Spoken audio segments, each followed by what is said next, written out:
Don't just live for tomorrow, or just live in yesterday. Just be glad for all you have that's in today. Hey everyone, Connie here, and welcome to the final She-Ra blog reaction. Season 5, episodes 11 through 13. I started this journey in November of 2018.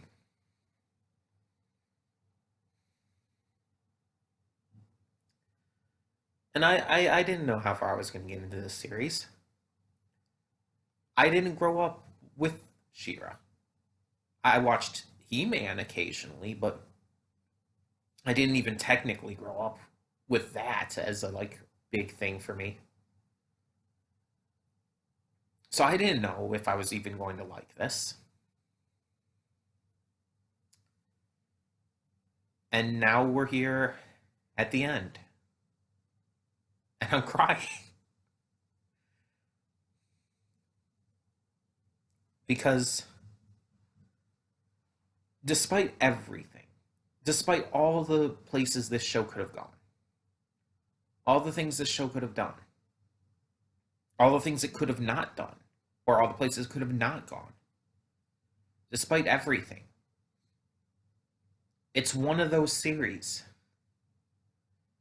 that has far surpassed any expectations I could have possibly had. And not only that, but despite the odds, it kept up that quality, even increasing in quality over time. A series that handles diversity well, that handles queer representation well, and just has great writing, characters, depth, intrigue, action, comedy, everything.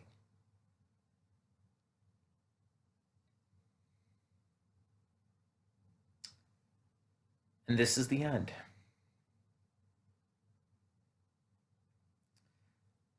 And it needs to be the end.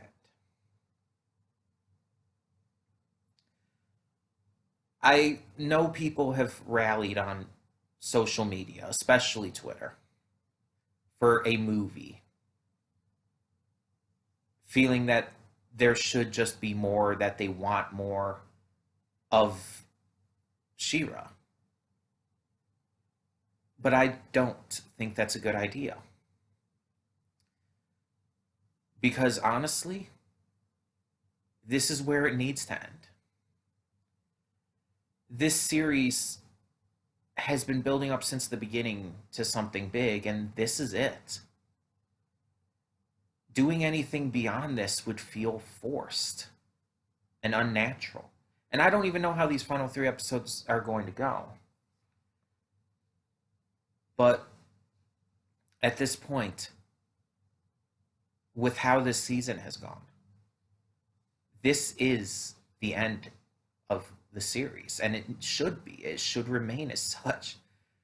Even as a big fan of it, one of my favorite shows, I can't rightfully want anything more.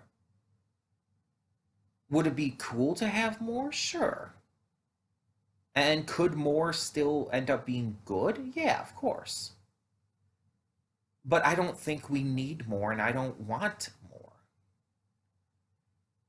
This is the end. This is what the vision of the creators have for the end. And that's where it should end. That's what we should expect, and what we should be okay with and happy with.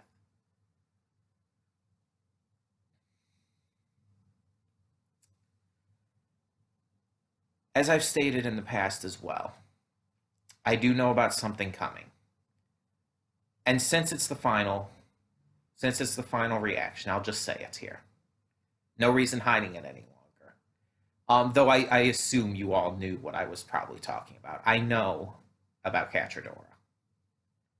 I know. It's impossible to not know. Like it would be literally impossible if you're anywhere on Twitter to not know about that unless you're just completely removed from any kind of discussions or discourse regarding animation because it was everywhere when this season came out. Everywhere. I mean, not just on Twitter too. I saw it everywhere on Facebook. I saw it on YouTube, just in the thumbnails and shit. So I know what happens. I do. I'll talk about that in the afterthoughts because if for nothing else, I want to see how it happens and how they handle it. But there's a lot to cover in these final three episodes. And I think they're going to do it. I think they're going to pull it off. I have no reason to doubt them, and I have every reason to trust that they've got this.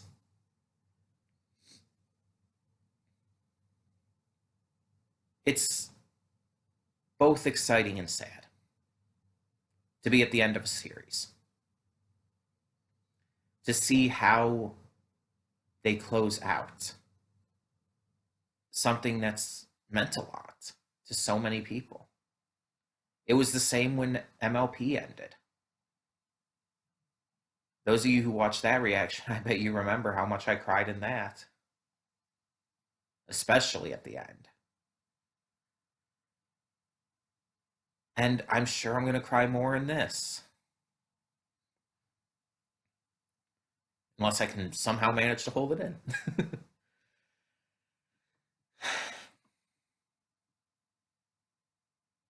It's both exciting and sad to be at the end of this. I can't wait to see what happens, but I don't want it to be over.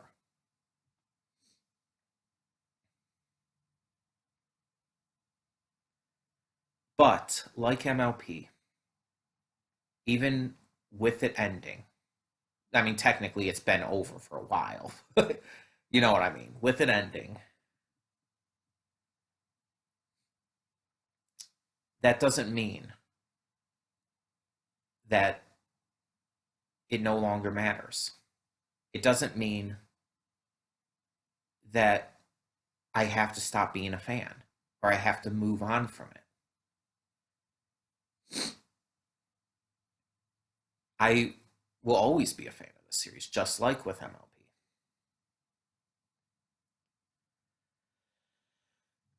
I will always fondly look onto this show and its characters.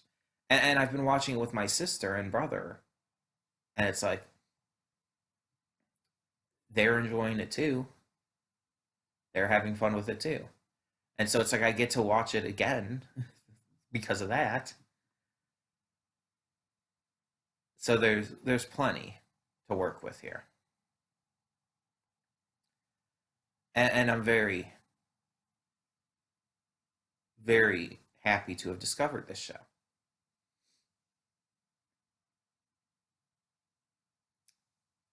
And yeah, it's just at the end here, I also can't help but think of how much certain opinions of characters and stuff have changed. My favorite characters have changed multiple times. And it's just the show, I mean, itself has changed so much. But in a very natural way. It doesn't feel so much like things have changed, but that they've grown. They've grown and developed over time. And I like that. I like that it feels so natural, that it feels so believable that we would go from where we were to where we are. So, yeah.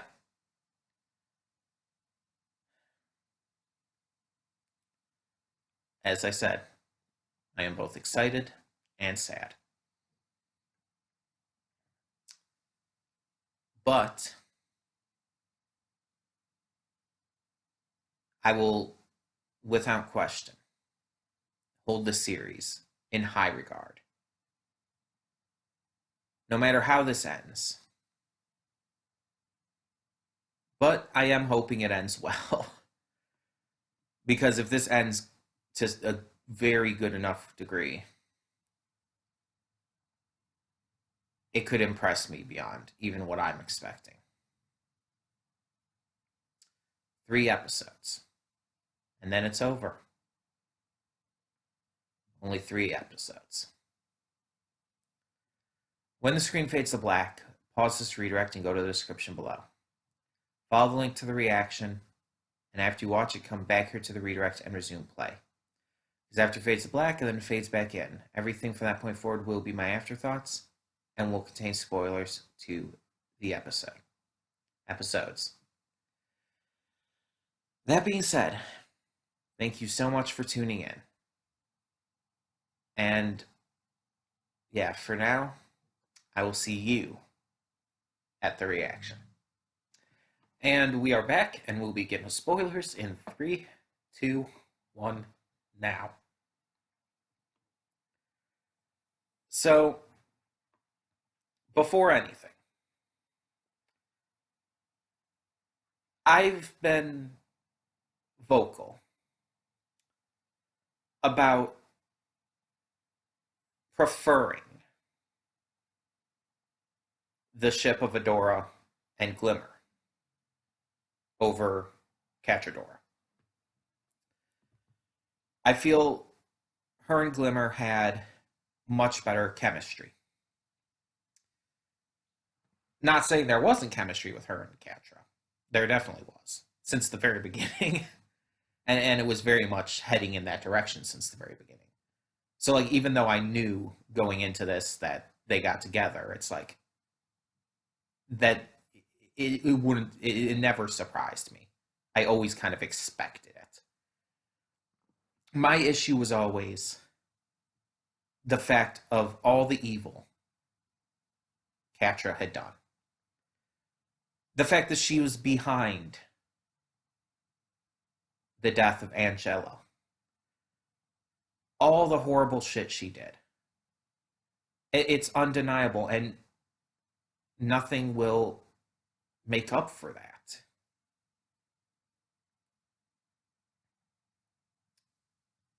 Nothing will just make that okay. She did horribly evil shit. But these episodes, specifically the last 2, made me realize something. I was, as you guys know, so on board with the idea of, I don't like the idea of them getting together. Because I feel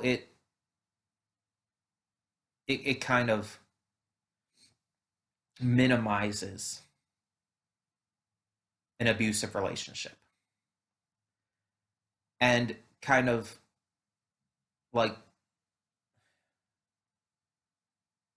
it basically takes an abusive relationship and says that those two who were involved in it should get back together if apologies are made and shit. That's how I viewed it. But I don't think that's what they were going for now. Catra and Adora were in an abusive relationship for sure. Catra was very much toxic towards Adora. But it wasn't in the way we normally would think of an abusive relationship. Catra lashed out and became abusive because of the abuse inflicted upon her by Shadow Weaver. We know this. But she also did so because of her love for Adora. She lashed out so heavily because she was afraid that Adora didn't love her the way she loved her. Because she felt betrayed and abandoned. An emotion that can just turn people against each other. And this by no means excuses her previous actions. What she had done, again, was absolutely horrible and evil. And there's no denying that, and there's no excusing that. But I also see now, through not only her, but also Shadow Weaver, and even Hordak, that this series, when you get down to it, is about redemption in all its forms. Redemption from your past evils. Redemption from mistakes you've made. Redemption in love and in life. And while those actions cannot just be excused and forgiven, they can be moved past. And again, the chemistry and love was there since the very beginning for Catra and Adora. It was super obvious from episode 1 that they would end up together. Hell, it was super obvious that they were kind of already in a relationship, just maybe not officially having said so. They just didn't kind of realize their feelings for each other at that time.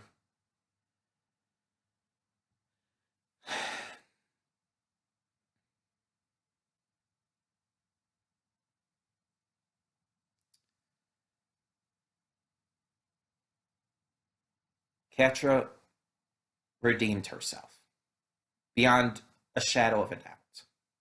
She proved herself to be a good guy, worthy of a second chance. It doesn't excuse her past actions, but that's the point. A second chance like this isn't meant to excuse what you've done in the past. It's meant to give you another shot at doing right in the future.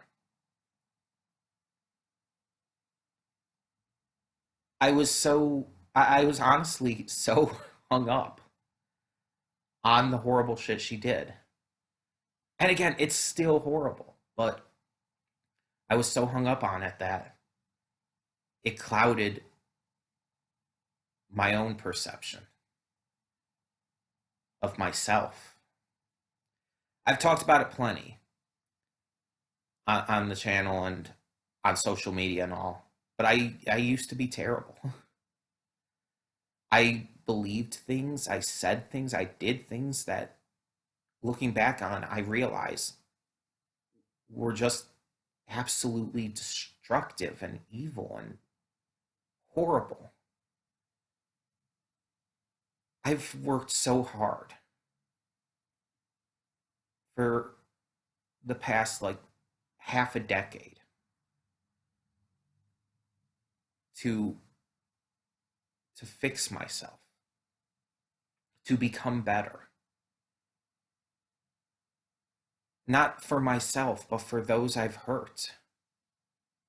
And for those I could have hurt if I continued. And yet, I looked at it. I looked at this stuff with Catra. And I refuse. I think that's why I was so dead set against it. Because of how hard I've been on myself. In a way, I saw my own past mistakes and my own past evils. And I was refusing to accept not her redemption. As I've always said, I was fine with her being redeemed, but I refused to accept her being given a true second chance at that relationship because of it. because of her actions, because of my actions. And watching these final episodes, it's like, I realized that I was projecting, that I was putting my own feelings towards myself on that.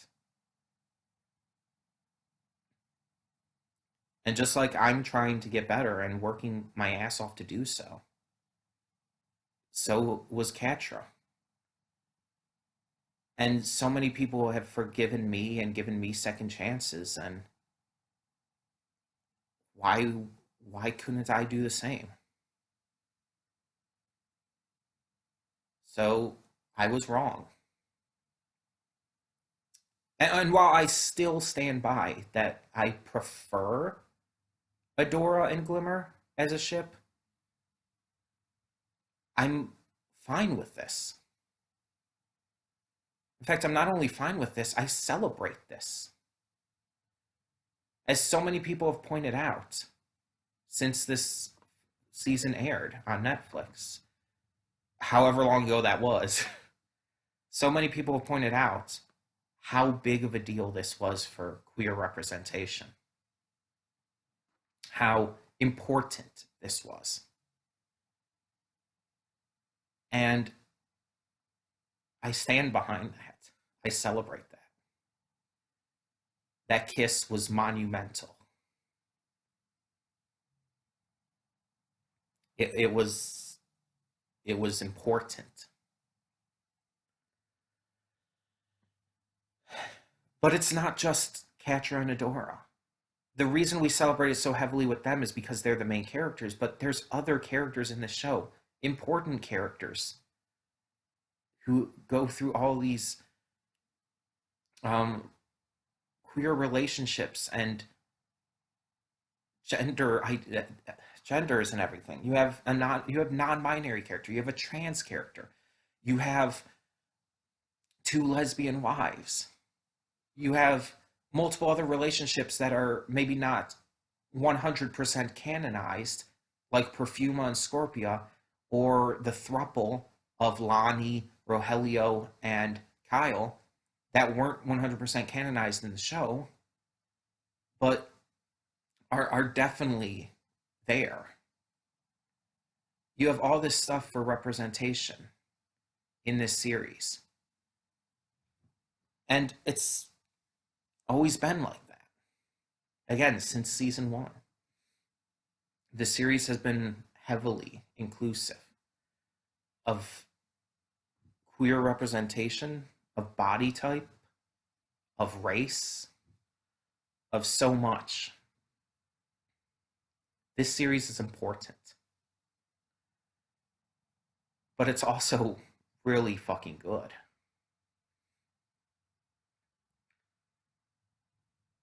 I was worried. Because so many shows, Steven Universe, Starverses, Voltron, start off amazing, get even better, but then ruin themselves. And I was really afraid this one would too. I was really afraid that the ending would hurt it. And in the end that it would just be another show that just flew too close to the sun. But no. It stuck the landing. This series, it succeeded where those other ones failed. More in tune with the likes of Gravity Falls or MLP even, or so many of those other cartoons that did end on a very good note.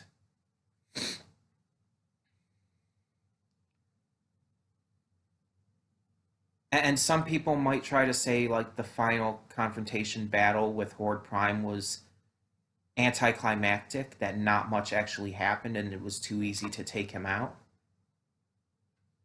But I disagree on all of that, on every front.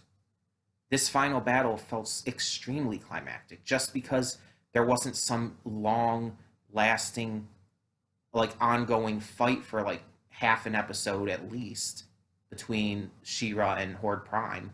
Doesn't mean that it was anticlimactic. Everything about the finale, the two-part finale, was one whole climax. It was one giant, like, just intense scenario going on. It never let up. It was as climactic as you can pretty much get.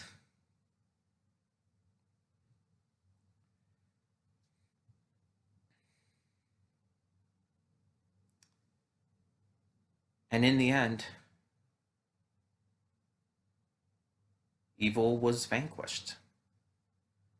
Life and light and peace was restored.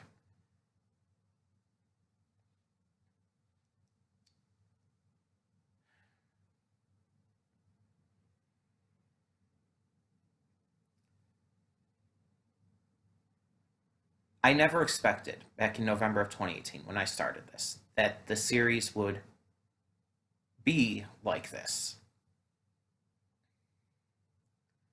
As I said in the pre-thoughts, I didn't go into this having known She-Ra growing up that much. I knew she existed. I may have seen her like very rarely on TV, just scrolling through channels, but that's about it. And I never actively watched much of any of it. Not even like just an episode. So I went into this not knowing at all what to expect and just honestly not expecting a lot. It throws me off just how good it is.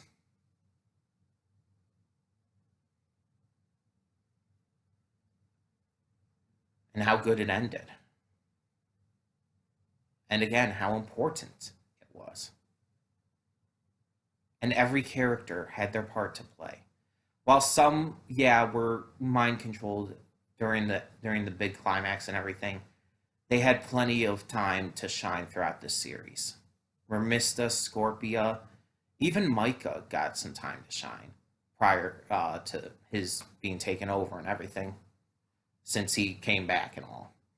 Not as much as I would have liked, but considering that is one thing I still stand firm on. I really don't think they should have brought him back. I'm living with it because they did, but I think he should have remained dead and not actually have been alive the entire time. I still think that was a mistake. I really do.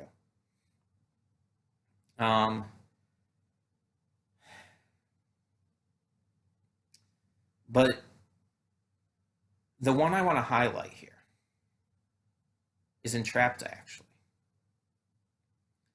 Because, like, besides just the main characters and everything, I feel Entrapta has not only grown as a character, not only was just super important to this finale, but I feel like, to me, she's one of the most likable characters, just generally likable. Not because of her wild, crazy personality, but because of her heart. Because when you get down to it, that's what really Entrapta is about. It's not about her techiness. It's not about her mild, wild child personality. She has heart for everything. Not just people, but machines. She cares. And she proved that here. She, in the end, was doing this all for her friends. She wanted to save them.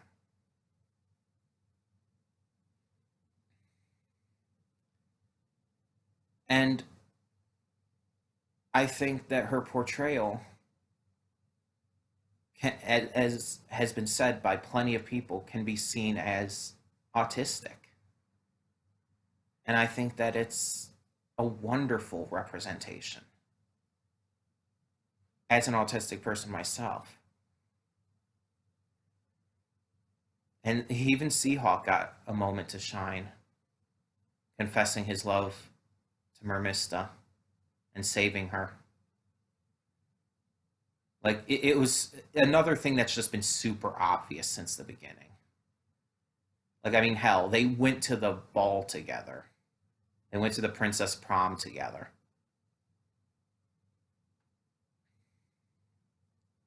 It's super obvious they both liked each other. Mermista didn't want to admit it because, it's Seahawk and he can be a little annoying. But it's very clear he had a thing for her the entire time. And although I like the idea of Seahawk and Bo together, or Mermista I've shipped with the likes of Perfuma, I think this still works. Perfuma and Scorpia's growing relationship in this season was fantastic as well. And I really enjoyed just everything about them. And even Shadow Weaver.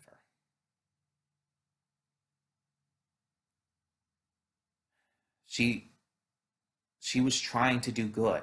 She had come over to the good side, and no one believed her. No one trusted her.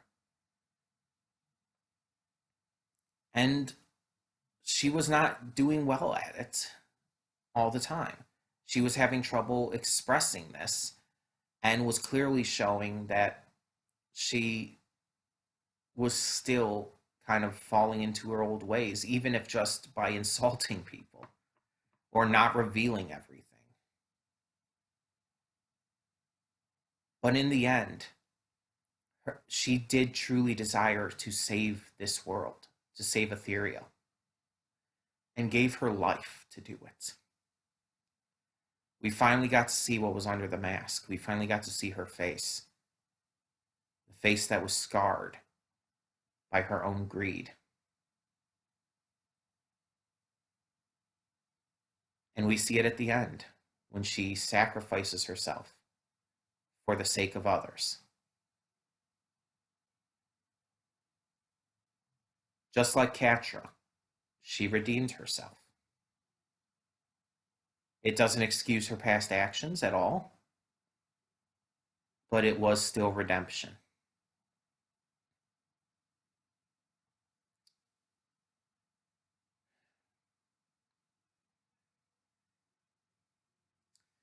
And then there's the end, the very end.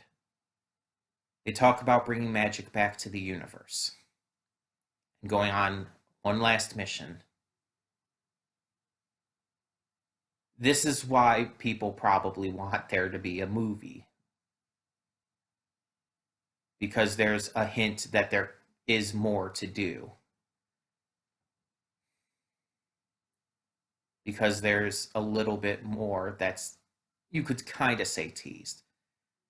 But I still say no. I still say this was the perfect ending as is. We don't need to have every little thing mentioned wrapped up. Like hell, there was, we were introduced this season to the Star siblings, and they never returned. They did not return for the final battle. We never saw them again. What actually came of that episode was actually Catra's new pet.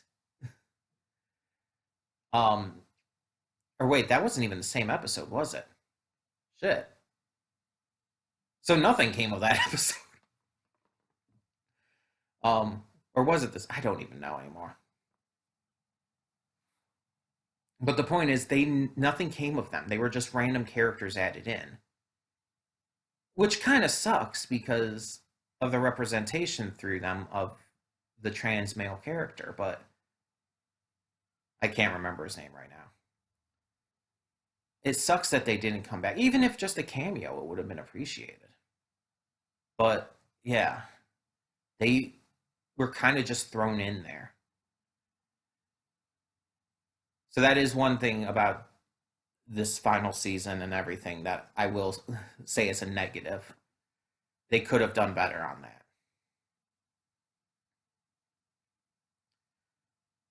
But I don't think there needs to be a movie. I think this was still a perfect end. If they did a movie, if they did do one, like I'd probably still watch it, but and it could still be good and add a lot. I'm just saying it's not really necessary. It's not needed, and honestly, I don't really want it. And like you could even say like, oh, but they could do like Legend of Korra did and have comics to kind of fill out the aftermath. And it's like, yeah, they could. And again, I would welcome that, and I would check them out. And I don't even like reading comics, but I checked out the Korra ones. Um, but it's like, even so, I don't want any more. That may sound weird, but I don't. I don't want more. I want this to be the ending. I want this to be how it wrapped up. I think this was perfect. It doesn't need to be expanded upon. We don't need more.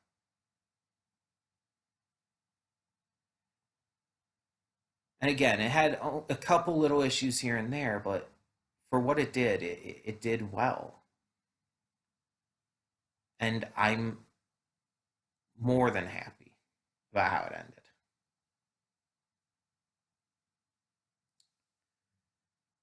But it's over. This is the end. Which means no more Sheer on the channel.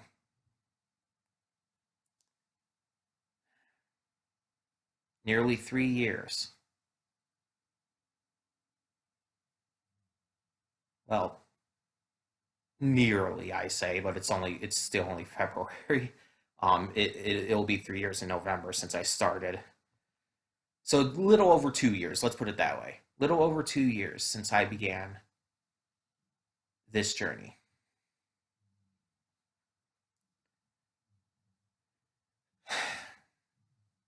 And you could say that's very short time for 5 seasons, and yeah, it is. But again, I think it worked out in the end.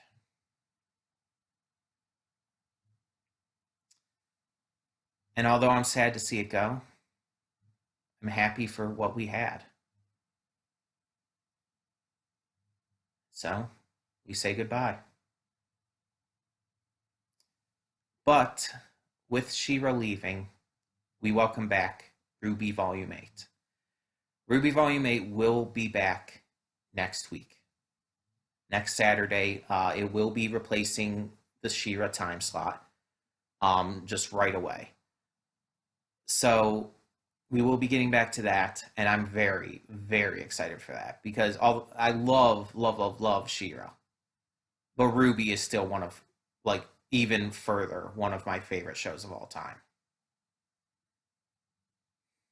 And yeah, I'm just, with this volume going where it's going, oh my God, it could be just so much better, even. I have not seen the trailer for the second half of RWBY Volume 8, by the way. I know there was a trailer released. I have not seen it, and I will not be watching it because I want to go into this as spoiler free as possible. So please, no spoilers. Do not spoil me on anything related to RWBY Volume 8's trailer. I do not want to know anything. But that being said, thank you to all of you who joined me on this journey for the past 2 years. I hope you enjoyed my reactions to this series just as much as I enjoyed reacting to it. So, for now, thank you. I'm Connie, and I'm signing off. See y'all next time.